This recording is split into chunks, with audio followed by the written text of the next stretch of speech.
I've been putting off making a video about rogues for too long. The time has come to take a look at this wonderfully flawed class. Who doesn't love rogues? The rule-breaking, dirty fighting, sneaky, slippery, clever foxes. Of course, essentially any class and any alignment can be a scoundrelly trickster, but the rogue embodies it first and foremost. I'm going to let you know right now, I have a lot to say about the rogue class, so this is going to be a big one. As before, I'll be rating the class features as F through S tier, color-coded as you see here. And at the end, we'll get a ranking of the rogue subclasses as compared to one another. The rogue has a D8 hit die, which is middle of the road for 5th edition. It's not the worst, but definitely not the best. You are proficient with only light armor. Until you get into magic items, this essentially gives you +2 to AC, which is nice. And fortunately, rogues focus on dexterity, so your overall AC should be decently good. You're proficient with all simple weapons, plus the hand crossbow, longsword, rapier, and shortbow. There are other classes that have more weaponry at their disposal, but your list of proficiencies is still pretty good and allows you to make usage of your high dexterity with ranged weapons and melee finesse weapons. As for saving throws, a rogue's saving throw proficiencies are dexterity and intelligence. Dexterity is one of the most common saving throws to come up in play, maybe the most common. It typically has to do with reducing straight-up blasts of damage, like fire and lightning, but it's also used for things like avoiding pit traps or other hazards that might physically contact you. Of course, no one wants to fail a save, but failing dexterity saving throws are in general some of the easiest to recover from. Intelligence saves are far rarer, and their effects can be more crippling and difficult to recover from, such as a Mind Flayer's Mind Blast that stuns you, or an Intellect Devourer's Devour Intellect that reduces your intelligence score. Rogues are proficient with any 4 skills plus Thieves tools. This is the best class skill proficiency in the game. Only the Bard comes in second place here. Expertise, first level. This feature allows you to choose any 2 of your skill or tool proficiencies, and your proficiency bonus for such checks is doubled. When you reach 6th level, you again get to apply this benefit to 2 more skills. I personally really like this feature, and I think that more classes should have it to some degree, such as wizards getting expertise with arcana, clerics with religion, druids with nature, and rangers with survival. The effectiveness of this feature can vary quite a bit depending upon your campaign. I've seen some DMs that rarely give opportunities for skill usage, which is a real shame. If your campaign does feature a lot of skill potential, this feature could easily be A tier. Which 2 skills do you want expertise in? Stealth and perception to be a master scout? Investigation and thieves' tools to be the ultimate detective and trapsmith? Acrobatics and athletics to be extra mobile while jumping, climbing, swimming, balancing, tumbling? Deception and sleight of hand to be a con man and pickpocket? The ideas go on, and they're really quite inspiring to think about. Sneak attack, first level. At level 1, rogues begin with their signature ability, sneak attack. You deal extra damage with weapon attacks whenever you have advantage on the attack, or when one of your allies is in melee combat with the target. There are a couple slight limitations to sneak attack, of course. You can use it with ranged and finesse weapons only. You can't sneak attack when you have disadvantage, and you can only deal the extra damage once per turn. The extra damage begins at 1d6 and increases by another 1d6 every other level of rogue that you gain, going as high as 10d6 at 19th level rogue. This gives rogues the potential to deal a large amount of damage in a single strike, especially on a critical hit sneak attack. It just feels great to sneak attack a target. Though, without raining on the rogue's parade here, lots of other classes can also deal high amounts of damage, and many of them also have great options for dealing damage to multiple targets at a time, while rogues are just more single-target strikers. Thieves' Cant, first level. Thieves' Cant is a minor side feature of rogues. and actually something that I do like quite a bit, though admittedly lots of players and DMs don't utilize it. Cant is a kind of secret language. It's a mixture of code words and double meanings and jargon, slang, special dialect. It allows you to communicate covertly with others who also know the cant. Sadly, as much as I like this ability, I have to rate it as D tier because the game itself does nothing to utilize this feature. There should have been something, at least a little section in the Dungeon Master's Guide to support or implement it. As it is, it's just a small section in the rogue entry of the player's handbook, and it's never brought up again. Cunning action. At level 2 rogue, you gain cunning action, and it allows you to dash, disengage, or hide as a bonus action. Depending on the situation, and really depending upon your DM and how combat and dungeons are done in your campaign, this feature can be potentially amazing or not so much. It's best when you have a dungeon map or a grid, and when you know how to utilize that cunning action to the best of its ability. Going an extra 30 feet per turn is awesome, or popping out of hiding, sneak attacking, then going back into hiding. Or if you get caught up in melee by an enemy warrior, you can disengage and still have your move speed and your action available to you. But in a game that's a very loose theater of the mind, cunning action won't get used so much. Uncanny dodge, 5th level. Warrior classes at 5th level are gaining extra attack, doubling their offensive capability. And spellcasters are gaining 3rd level spells like Fireball, Counterspell, Fly, Conjure Animals, and Revivify. Meanwhile, rogues get Uncanny Dodge. This feature allows you to spend your reaction when an attacker that you can see hits you, and when you do this, you reduce the damage by half on that single attack. In certain circumstances, this is actually quite a nice benefit, such as when a single warrior enemy is pursuing you, or maybe a mage is casting spell attacks at you like Firebolt or Ray of Frost. But against groups of enemies, this doesn't make a big difference. And against saving throw based spellcasters, this does nothing. And if you want to save your reaction for something else, like an opportunity attack, maybe a chance to get another sneak attack in on someone else's turn, you might get kind of torn with Uncanny Dodge. I wish rogues would get something a little better at 5th level, or maybe another minor feature to go along with Uncanny Dodge. Evasion, 7th level. Another great rogue feature is Evasion. Whenever you're subjected to a dexterity saving throw for half damage, against Fireball for example, you take half damage if you fail, and no damage at all if you succeed on the save. At some point, this will likely save your life. And at another point, you'll see your whole party get roasted while you backflip to the side, totally unscathed. Ability score improvement, 10th level. Typically, a class gets an ability score improvement or a feat at levels 4, 8, 12, 16, and 19. Rogues get an additional one at 10th level, which is just fantastic.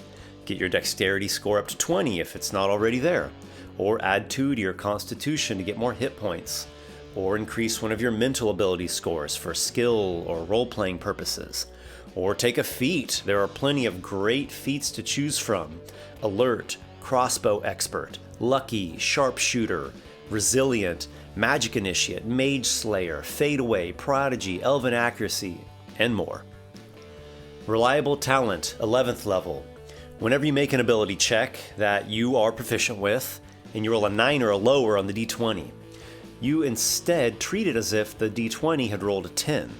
It's a nice feature, and honestly, D&D can be really weird sometimes when your character has some skill that he's highly experienced and trained in, yet somehow can still do terribly just because you rolled low. You need a blade forged. You've come to the right dwarf. I've practiced weaponsmithing for over 80 years, taught by my father, and his father, and his father's fathers for 100 generations. We have crafted the finest... Well, would you look at that? Well, that's what I get for not drinking on the job.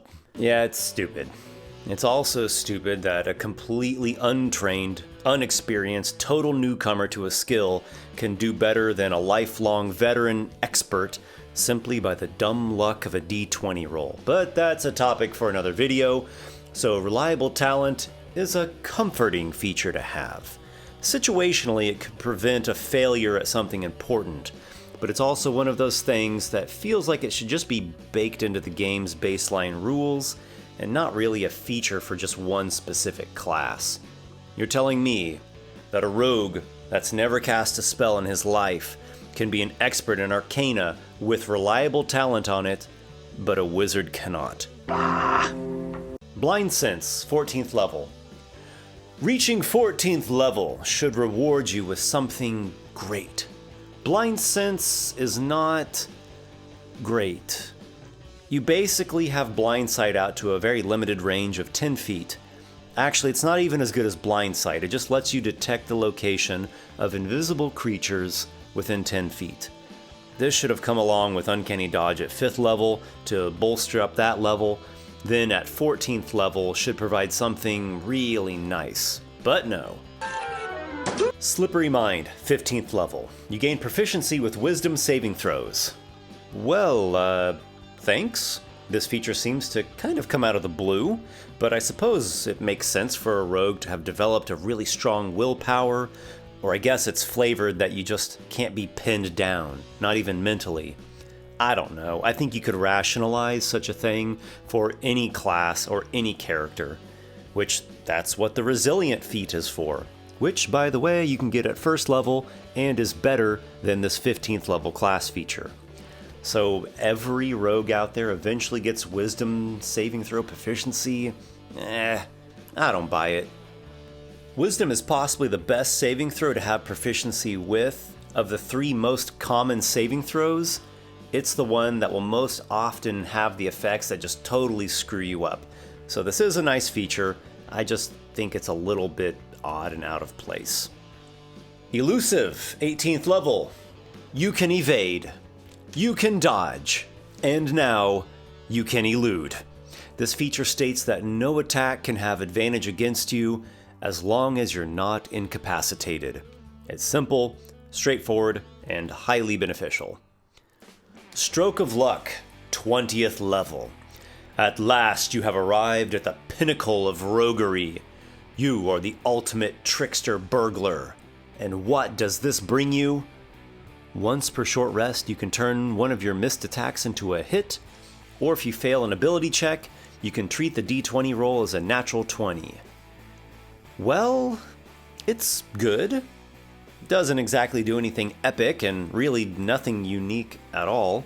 There are plenty of other features that are similar, from a halfling's racial feature Lucky at 1st level, to the Lucky Feat that you can also get as early as 1st level, to the Diviner Wizard's Portent feature at 2nd level.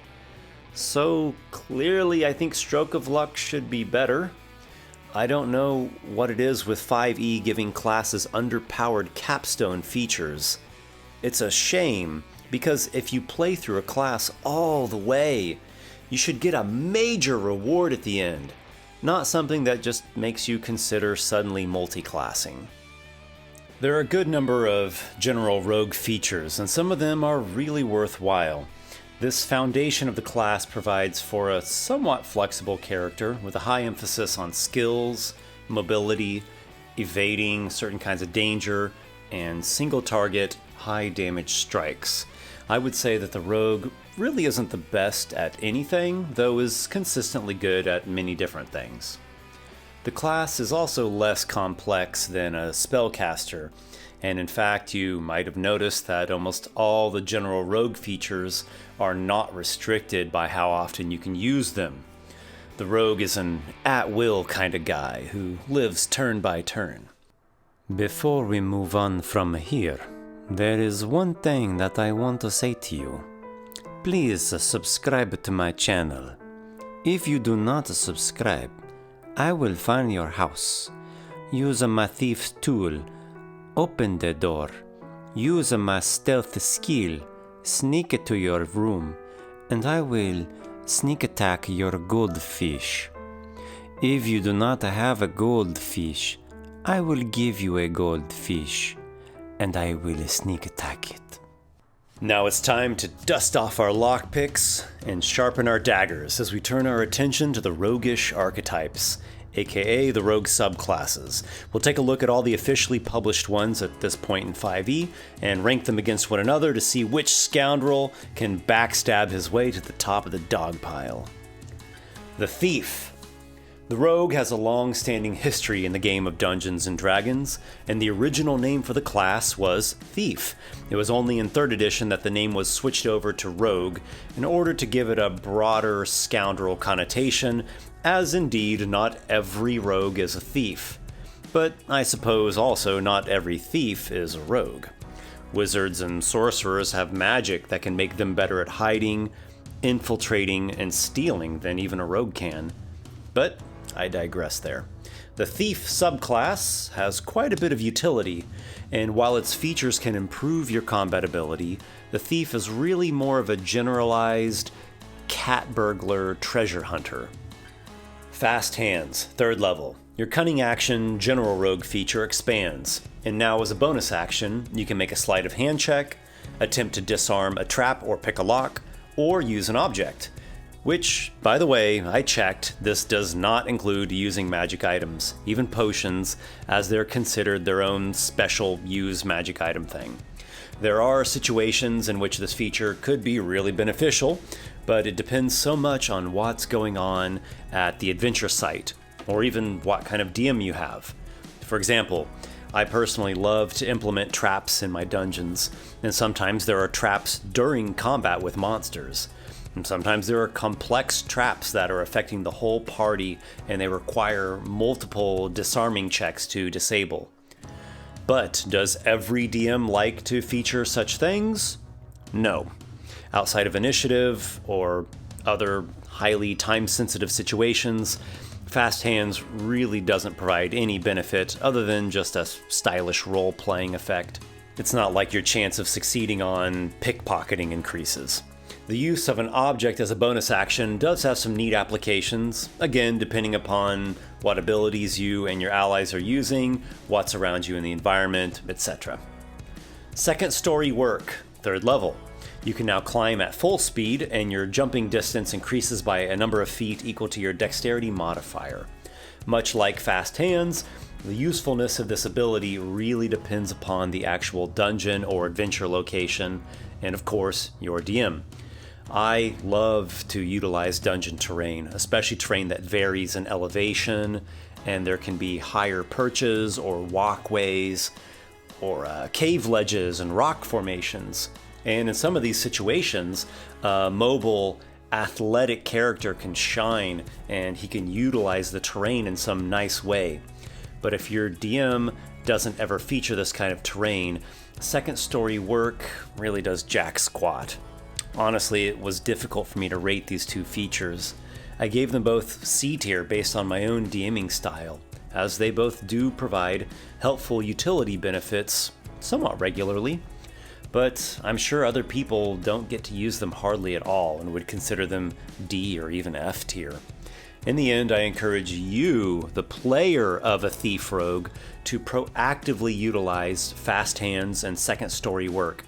If you don't have ideas of your own right off the bat, do a bit of research. Then, during the game, state how you are actively trying to use them to your benefit. In combat, say, I want to climb up to a ledge where I can be away from the ground enemies and shoot my bow. Then, with Fast Hands, draw and fling a grappling hook, climb up at full speed, take a shot. On your next turn, use Fast Hands to reel in your grappling hook's rope, take yet another shot. A DM should work with you when you want to utilize your class features, even if he didn't literally write such details down into the adventure. If your DM constantly is shutting down your creative ideas or makes it a pain in the ass just to utilize your character's abilities, then red flag. Hey, red flag, everybody. Your DM has issues. Supreme Sneak, 9th level. You gain advantage on stealth checks, as long as you don't move more than half your speed. This is a nice minor benefit, it solidifies your sneaking abilities, but this is all you receive at 9th level. Your allies are getting animate objects, raise dead, teleportation circle, cone of cold, and you get this. Use magic device, 13th level. Doing a complete 180, the thief gets use magic device at 13th level. Previously, this was a skill that all rogues could use, but for some reason, 5e assigns it only to the thief and only at 13th level. Why? Shouldn't the arcane trickster also get it? In any case, you can now use any magic item. Spell scrolls of any level, a staff of power, the hand of Vecna, anything and everything.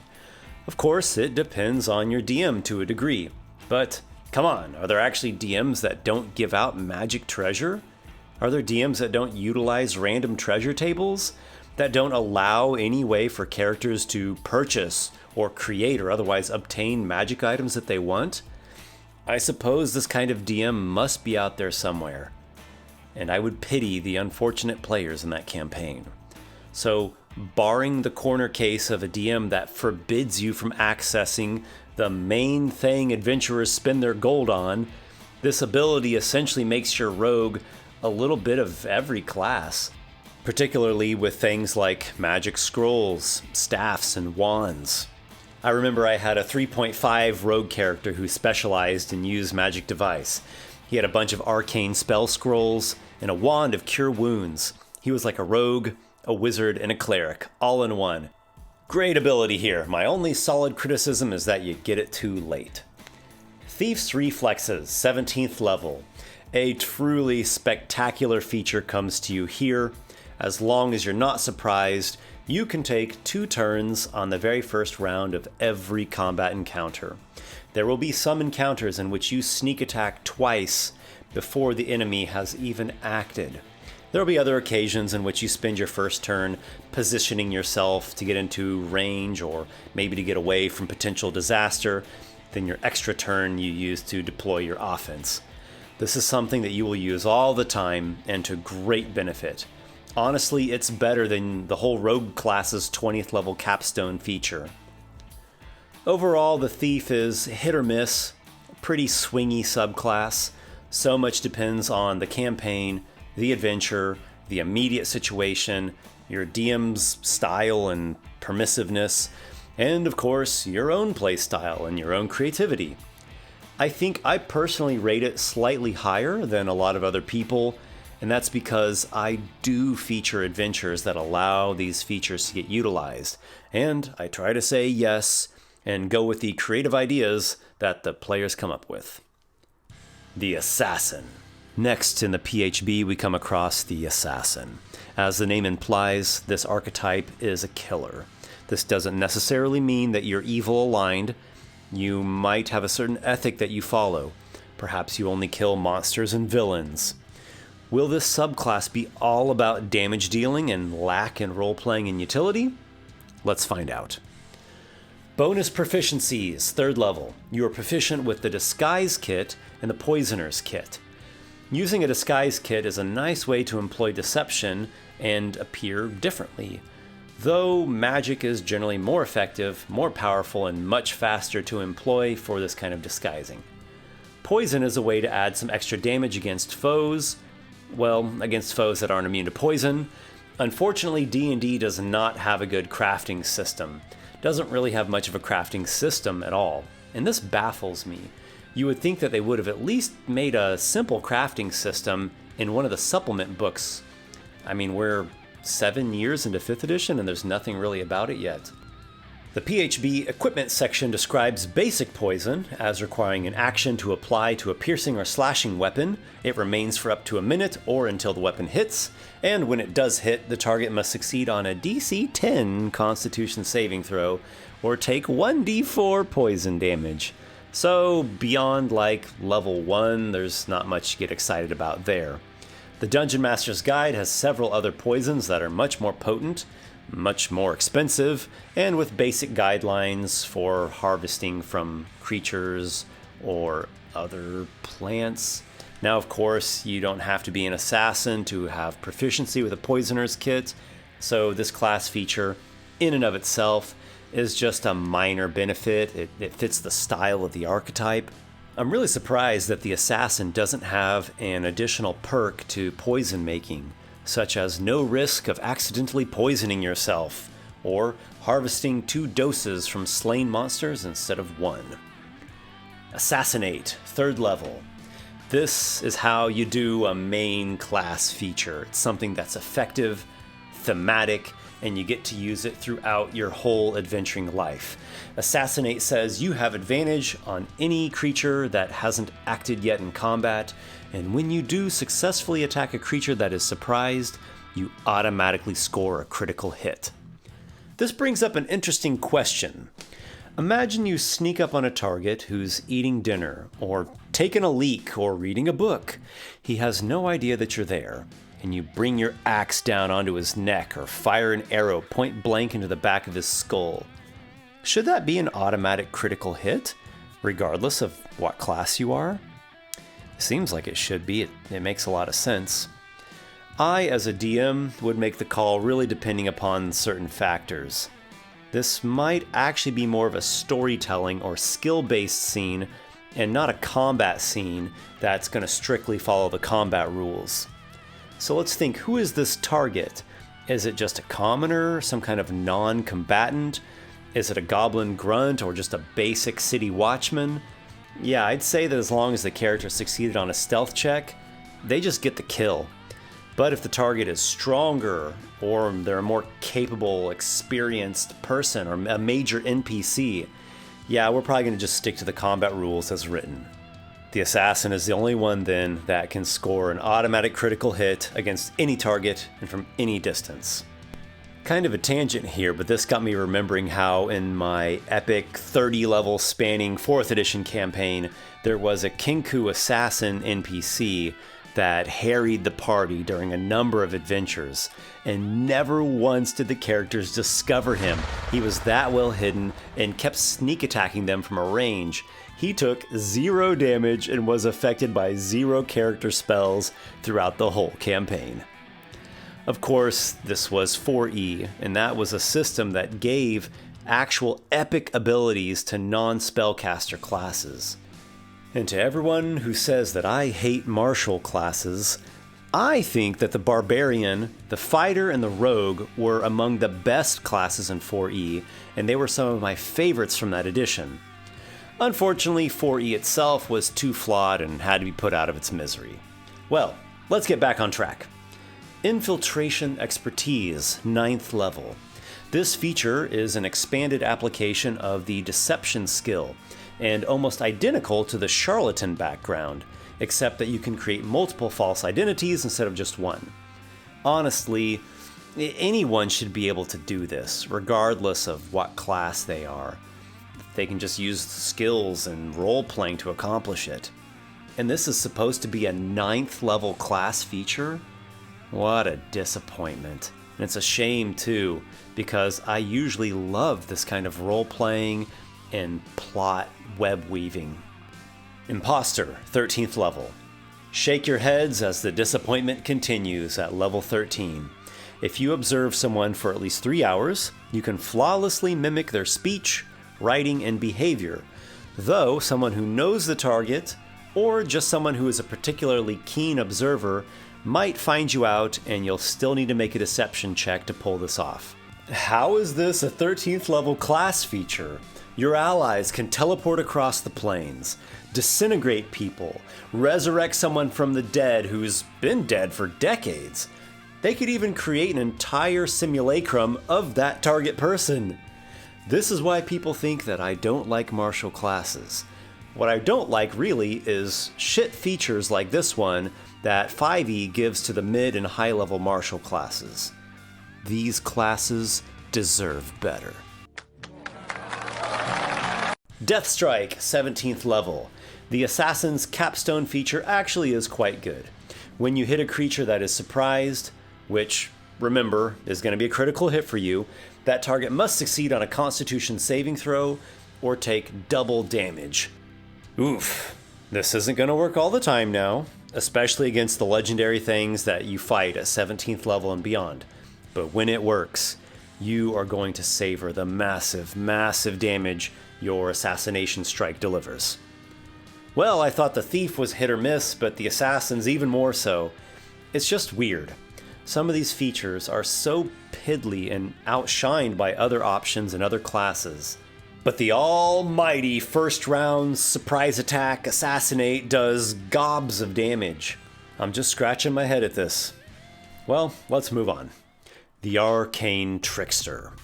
This archetype combines the rogue with the more scoundrelish aspects of the wizard, plus a couple additional perks to spice things up.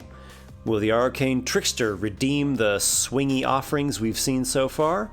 Will my reputation as a mage-loving warrior hater only be furthered by this subclass? Spellcasting, 3rd level. Classes like the wizard and the cleric are full casters. Then the paladin and ranger are half casters. And the Arcane Trickster rogue, also the eldritch knight fighter, are 1/3 casters. Though, oddly, the half casters don't get cantrips, while the 1/3 casters do. Arcane Tricksters draw from the wizard spell list, and they use intelligence as their spellcasting ability.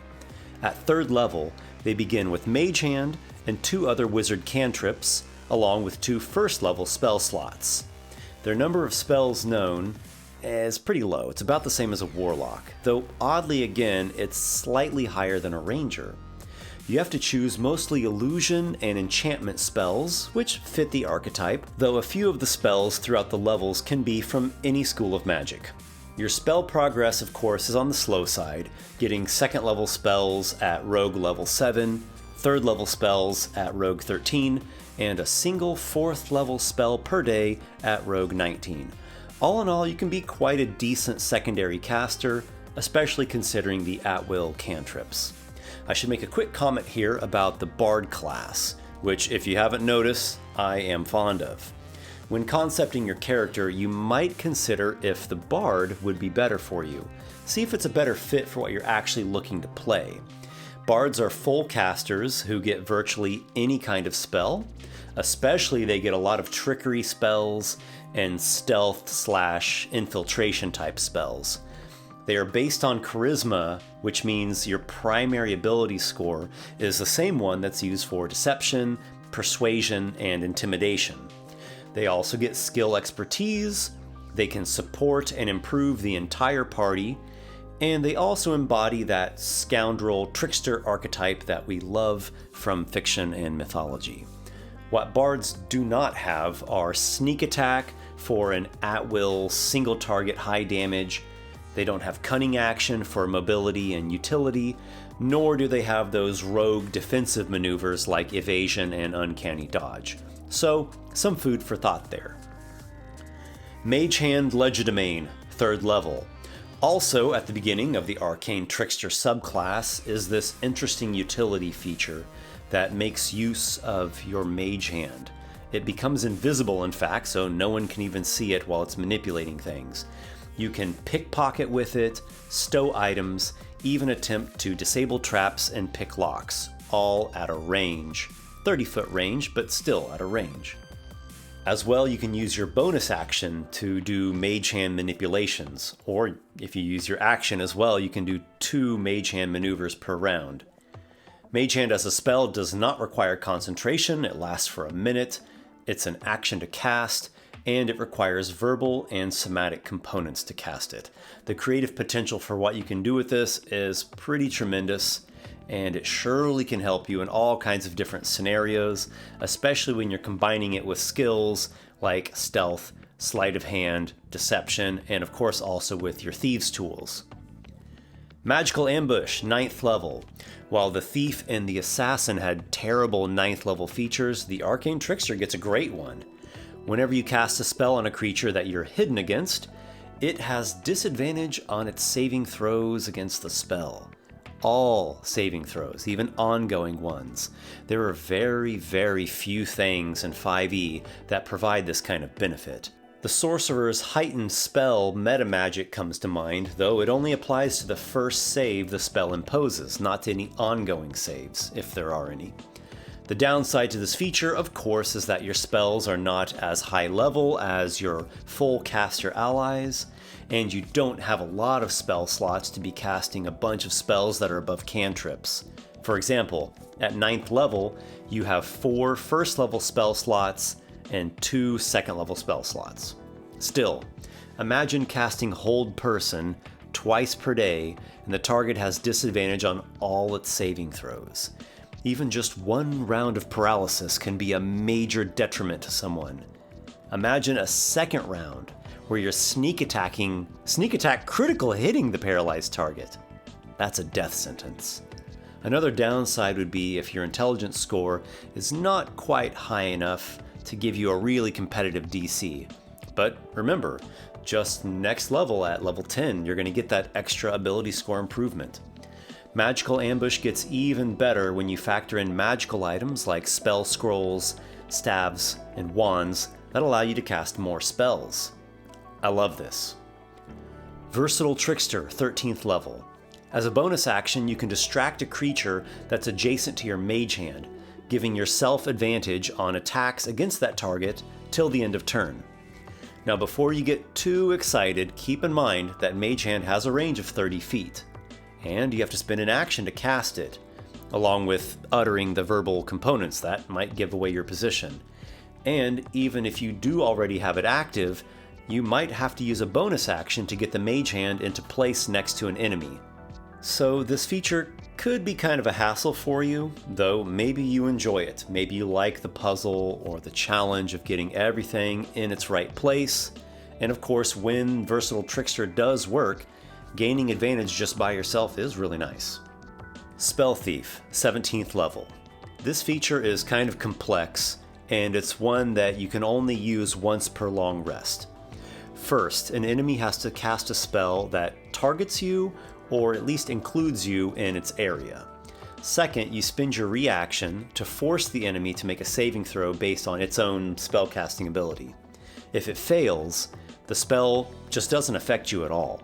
Furthermore, if the spell is of a level that you can cast, the creature then forgets that spell for 8 hours. It can't use it during that time, and you actually learn it. You know it at least for just that 8-hour slot. Being able to cast it then with your own spell slots. So this is a situational ability and you can only use it once per day, though when it works, at a bare minimum, it completely saves you from an enemy's spell. That alone is great. The actual spell thieving part of it, if it's within your own spell range, is just a wonderful icing on the cake. So the Arcane Trickster does appeal to me the most out of the 3 PHB rogue archetypes. Beyond the cool magical aspect, it just seems to function a little better overall. And what really makes the difference is how the thief and the assassin, especially the assassin, have some features that are disappointing and underwhelming. So just ranking these 3 for the moment, I'd go assassin, thief, Arcane Trickster at the top. Xanathar's Guide to Everything has 4 more rogue archetypes.